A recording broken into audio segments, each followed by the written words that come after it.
Okay, so eventually you wound up in Memphis. And can you tell me how you ended up here exactly and what made you want to stay? Well, I ended up here because my sister was living here, and at the time I spent a couple years in Birmingham, and uh, I had a band down there, and that kind of like they all do. Eventually, sort of, we went our separate ways, and I was just hanging out down there with not a lot to do, and my sister was living here, and she said, "Why don't you just come up to Memphis for a while and give it a shot, and be close to family, So I did it, and really had no intention of playing because I'd been kind of burnt out with being in bands and trying to, you know, um, trying to, make a go of it and being frustrated. So I wasn't playing, and then next thing I know, I was playing, because Memphis is just the way it is. It's just like, even though it's not on a lot of people's radar outside of Memphis, you don't hear as much about Memphis anymore as maybe you did when there was a real recording business here back in the 70s and 60s or whatever, but it is still very much an incredible music town, and the most incredible music town that I've ever been a part of. So it really it just kind of snowballed from there. And the next thing I knew, I was writing again, and I had a great band. I met Mark Stewart and John Hargroves, and we started the 145s, and I've played with those guys longer than anybody I've played music with. We've been together for the lineup changes depending on who can do the gig, but I have been playing with those guys now for, God, I don't know, maybe 5 years, which is probably longer than I've played with anybody. And Jack Oblivion, Jack Yarber, I've been playing with him for 4 or 5 years now too. So. Okay. So what do you think it is exactly about Memphis that makes it different? I think it's a mix of cultures. I think that makes the music interesting. You have a mix of black culture and white culture, and you have a mixture of regional, a regional mixture. It's not really the deep South.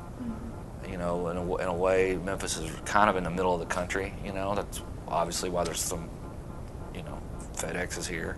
It's right in the middle of the country in a lot of ways, and it's literally a crossroads. I think that's contributed to all these different elements meeting here and making the music interesting. And but I also think there's an X factor that you can't put your finger on about Memphis. Something I can occasionally get slightly mystical about it. It's you can't put your finger on it, but there's something special about it. There really is that you can't quantify. Okay. So I know that B.B. King is one artist from Memphis that has been particularly influential to you. And are there any other artists from Memphis that you find? Pretty much all of them. I mean, anybody that recorded for Sun Records or Stax Records or High Records or at American Studios, Chips Moman, his crew, all those records. All of those artists, and even before that, the blues era, Bobby Bland, all of that stuff.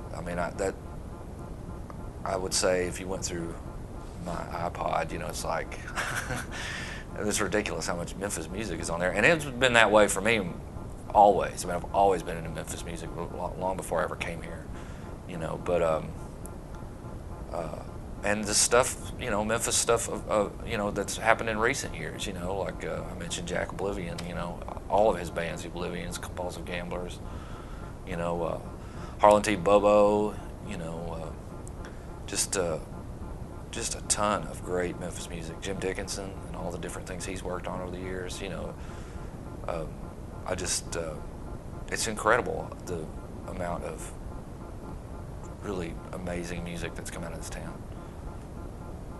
So I know from just listening to your music that a lot of it sounds like it's influenced from the 50s and 60s and stuff like that. Is that a sound you consciously try to make, or is it something natural or authentic? Well, it's a little of both. I think my voice naturally just sort of falls into some of that. I think my voice lends itself to that kind of music, and also that is what I listen to a lot of. So naturally, you are what you eat. So if you listen to a lot of a particular style, your stuff is going to tend to sound like that. But also, you can be conscious of it too. Like, I am conscious of those things. So sometimes I go, well, we're going to go full on. Let's go full on Charlie Feathers with this one, or okay, let's go a little more Buddy Holly with this one, or whatever. You could, So it's a combination of it being natural, but also you can be conscious of it too. Okay. So why do you think it's important to keep making music? Well, the world needs songs. The world needs music. It's like it's one of the pleasures of life, and you can learn about yourself from music. And learn about other people. And what they go through, and these are all important things. And an important part of life, and people need it. So. And Memphis is particularly good at it, and has a particularly special way of doing it that you don't find in other places. So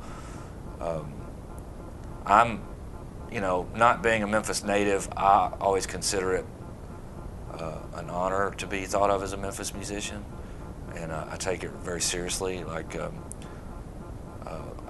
was lucky enough to get to know Jim Dickinson briefly before he passed, and he was very insistent that if you travel around the world or around the country or whatever, go to other places playing music, and you're from Memphis, you are representing an entire history of music from this place, and you need to take that seriously. And that's always stuck with me, that even though I'm not a native, I am a Memphis musician now, and I try to do right by that.